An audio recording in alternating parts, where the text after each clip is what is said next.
Maabitha a borithi nĩmarĩkĩtie gũikia ngono airĩtu 26 na arĩa kũrerĩkana maumĩte bũrũri tũrigainie bũrũri wa Ethiopia na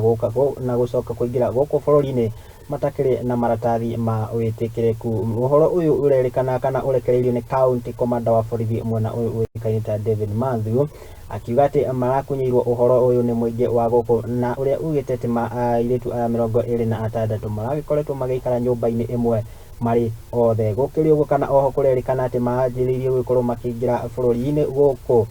makĩhũthĩra mbathi itiganĩte, na kũrĩa David eranĩire gũkorwo makĩthiĩ na mbere na kũhĩtana na ciĩko o ciothe ta ici cia andũ kana cia athami gũkorwo makĩingĩra bũrũri-inĩ na njĩra ĩtarĩ nginyanĩru. Leo jioni maafisa wa polisi wa hapa Murang'a walipata habari kutoka kwa wananchi ya kwamba kuna watu wa jinsia ya kike ambao walikuwa wameonekana mahali hapa kwa mboma fulani ambayo mnaweza kuiona, na wakatuharifu sisi polisi, na tulipokuja tukakuta ya kwamba kuna hao wasichana wa umri wa miaka kutoka 20 mpaka 27 ambao wametoka nchi ya Ethiopia kupitia kwa mpaka wetu wa kule Moyale,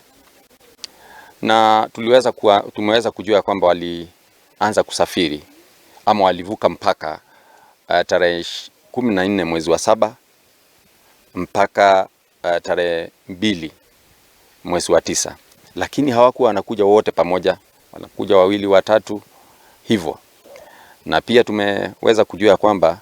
ni kama walikuwa wanakuja wachache. Pia tunajua kwamba hawakuwa wakae hapa kwa muda mrefu, walikuwa wanasafiri kwenda mahali fulani, lakini uchunguzi zile ambao tumeanza utatujulisha ni wapi walikuwa wanaelekea na ni nani hao wengine wako nyuma ya hili jambo. Angalia pia nyumba inakaa ni chafu, na pia nyumba wasichana 26 kukaa kwa nyumba ambayo ni ndogo na nyumba ambayo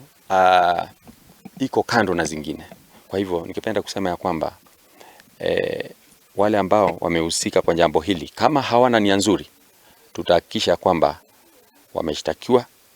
na wamepelekwa kotini. Na tũgĩtigane na icio ciĩgiĩ athami acio 26 na rĩu tũkĩrongoria riboti ngĩna nĩ atĩ aikari a itũra rĩa